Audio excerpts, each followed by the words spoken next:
Hey, welcome back to another video. So before I actually dive into the topic for this, which is actually going to be some of the vintage binders that I have, I just wanted to say I just hit 100 subscribers, and that was a big milestone for me. I started this channel back a few years ago and kind of gave up on it. And with the Final Fantasy set coming out, with all the packs and boxes that I opened, I just really wanted to film and document the process, and it just kind of seemed to catch on. So I want to give a shout out to Jason and Sophie, who watched a lot of these videos, and my friend Tom, who watches these videos, as well as Corgi on the Sticks, who's always in my comment section. So whoever you are, you've been awesome. I really appreciate the engagement, and I really feel like that's one of the reasons why YouTube decided to serve this this content up to other people. And you know, I've just had some attention, so it's been cool. Anyway, so just to dive in, I had said on one of the last videos that I was going to do, I did like a loose collection of my vintage Power 9 collection and some of the overflow of the Four Horsemen set. So I was going to show off the Four Horsemen today. So for those people who don't know what the Four Horsemen are, it's Arabian Nights, Antiquities, Legends, and the Dark. The Dark being the least interesting of that group, just because there's not a lot of high value cards in there. But for me, I mean, I'm a 93, 94 Magic guy. I started in 94. So this stuff is really fun for me. So I got a full set of the Dark. We'll start here. And, you know, just some call outs from, like, if we were playing Magic in that era, Ball Lightning was king. Blood Moon was a big one. And then there's a few others in this set that were, like, really notable. So I'll call them out as I see them when we're going through. Goblin Wizard's a big hit in this set. Maze of Ith, so cool. It was just a land that you could tap and basically stop a creature from attacking you. A single creature, but still, like in those days, blocking a single creature was pretty epic, you know, without actually having to sacrifice one of your creatures to block it. Preacher's a great card. Witch Hunter was a notable card. They reprinted that in Chronicles. So yeah, that's the whole Dark set. And then this page is actually kind of this is a few years ago, and I have this on my channel. I opened up 5 revised starter decks, which is probably what, I mean, similar to my current terrible financial decisions of opening all this Final Fantasy. I made terrible financial decisions back then and opened up 5 sealed revised starter decks. I did open a Volcanic Island, which was pretty epic. And then I opened all these cards that were kind of notable. Like, these were all staples from when I was growing up. Soul Ring, Demonic Tutor, Demonic Hordes, Will-o-the-Wisp, Balance, Siobhan Dragon, and Sarah Angel. So I just wanted to put them in the binder, just because they were kind of special that I got to open them up. Again, I should say, because I opened these up as a kid as well. So the next set here is all Arabian Nights. Now, the thing about Arabian Nights is I showed off my graded collection of Arabian Nights. So some of these cards are actually 99% of it's real, but there are some proxies in here. So like Jihad is a proxy. You can actually tell it's like really dark.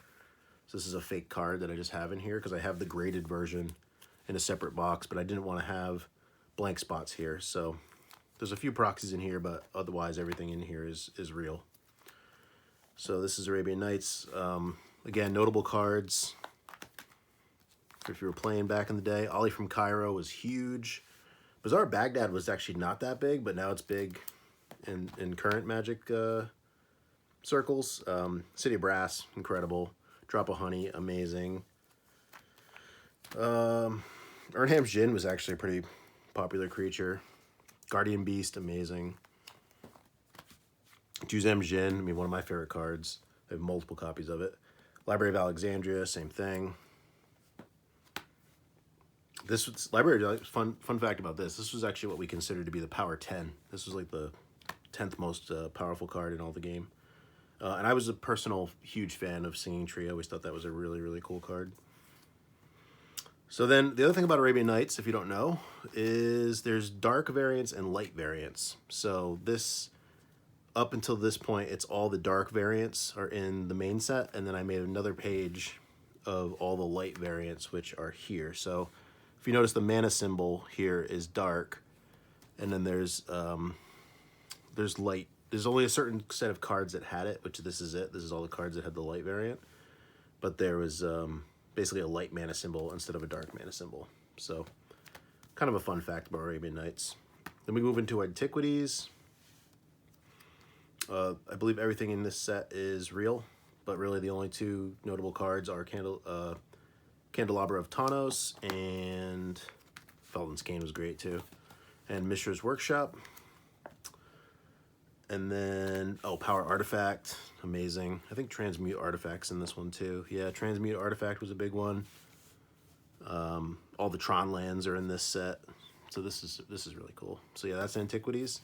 So this binder has those 3 of the 4 Horsemen, and then this binder is all Legends. This was a huge set. I think there's like 300 some odd cards in here. These are the binders that hold 360. I think there might be one page at the end that's not filled, so a lot of cards in this set. But we got the Abyss, All Hallows Eve, Angus Mackenzie, big commander card nowadays. The Elder Dragons had their debut in this set, so Arcady Sabbath's in here. What else we got? Really nothing on this page. That's Carrion Ants was actually one that we played a lot with. Chains of Mephistopheles and Chromium, huge. This is a card that got banned, Cleanse. Concordant Crossroads, awesome card. Dak and Blackblade, awesome. Legends is just like truly epic. What an incredible set. Eureka. There's just so many hits in this set. And a lot of high value cards. Gwendolyn is Rudy's favorite. Never was really a noteworthy card when I was growing up, but he's kind of made that famous. Killer Bees was a big card, but they reprinted that in 4th edition. Folk Prejudice was another one that was banned. I think we passed another banned card too. Yeah, Imprison's a banned card. Land Equilibrium, such a good card. Living Plane, Land Tax. Mana Drain, the original printing. Really iconic. These 2 cards. Moat, non-flying creatures cannot attack. What a powerhouse enchantment that was. And Mirror Universe, incredible. Nicol Bolas, the original printing. Nether Void. This whole page is actually kind of like between Mana Drain, these two. This is a great page. Another Elden Dragon up here. Palladium Moors. Pendelhaven, that was a great card. What do we got here? Recall, incredible. Reset. And then I think there's only one. Yeah, I think this is the last really big card. So this is Tabernacle at the Pendrell Vale, and this is a real copy of it. And this is funny because this card's, I don't know what it's currently priced at, but it's multiple of thousands of dollars. And it's funny that I was like really adamant about not storing the chocobos in a binder, and I've had this in a binder for a long time, so I don't even follow my own rules. But yeah, this is like one of the only like truly really high value cards in the set, and I couldn't have a proxy in there. I wanted the real thing, so every single card in this is real. What else we got in here? I think the Wretched was another card that was like pretty epic. Winds of Change, also really good too. So yeah, so that's the Legends set, and we're already at 9 minutes, so I'm probably going to cut the video there, but hopefully you enjoyed seeing the 4 Horsemen set. I also have revised, and actually I have a ton of Magic sets that I'll show on camera, but maybe we'll do revised in 4th edition next, because that was really where I got my start in Magic. But just want to say thanks again. Really happy to be at 100 subscribers, and you know, huge shout out to those folks that I shouted out at the beginning of the video. We'll see you on the next one.